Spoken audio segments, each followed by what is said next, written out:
Buonasera. Vita mia, Basta la musica, basta la musica. non sappiamo più. Boh, cazzo, vita mia. Cari amici elettori e stronze fetose che non mi avete votato, cornute!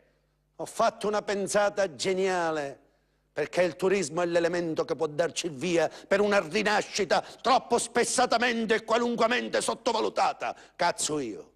La nostra è una regione che spessatamente a fianco delle bellezze sovrannaturali come a viadotti, pilastri mansardati, lavori in corse e palazzine, opere che il mondo intero ci invidia, anche delle indubbie bellezze naturali, cazzo io! Anche delle indubbie bellezze naturali, cazzo io! E cioè mari e montagne. È effettivamente un menù che poche altre regioni possono vantare. Il problema qualunquemente è quello di unire classico e moderno, natura e magia edilizia, il freddo humus e il calore del cemento armato. Cazzo, io. Sono stato a Rimini la settimana scorsa per un convegno sul tema rapporto tra politiche economiche del territorio e anatomia del sesso femminile. E lì ho scoperto e ho capito tutto. I romagnoli hanno scoperto cos'è che muove l'economia turistica, e cioè Upilu! Upilu! Solo ed esclusivamente Upilu! La mia opinione è che bisogna prenderli ad esempio. Scilla deve diventare come Rimini, Roccella una nuova Gabiccia, cazzo io. Eliminiamo quelle case vecchie e cadenti e al posto loro costruiamo discoteche, vista mare e night club. Innalziamo alberghi a 16 piani sul bagnosciuga, stabilimenti balneari numerati con milioni di vini e di ombrelloni. Non divertimo, cazzo io! Avviamo un'importazione parallela di tedesche. Qui i maschi non mancano e abbiamo una voglia di pilu cronica che risale al tardo medioevo, cazzo io.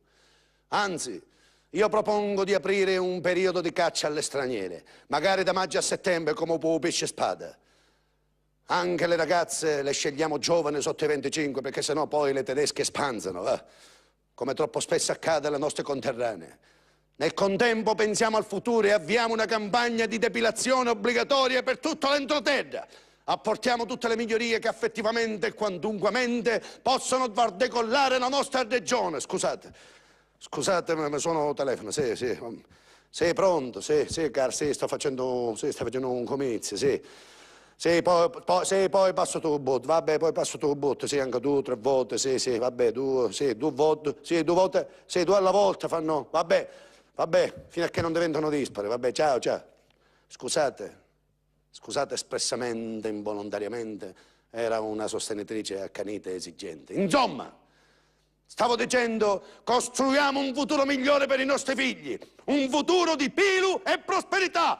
Pilu e prosperità, cazzo io! Spessamente, qualunquemente, indubbiamente, involontariamente e torbidamente, per chiunque, qualunque chi qui sia, io vi prometto pilu e prosperità, e cioè più pilu per tutti, pilu a mazzette. Se mi voterete ci sarà giardini di pilu, parchi di pilu, tutto di pilu, e viva Upilu! Upilu! Upilu!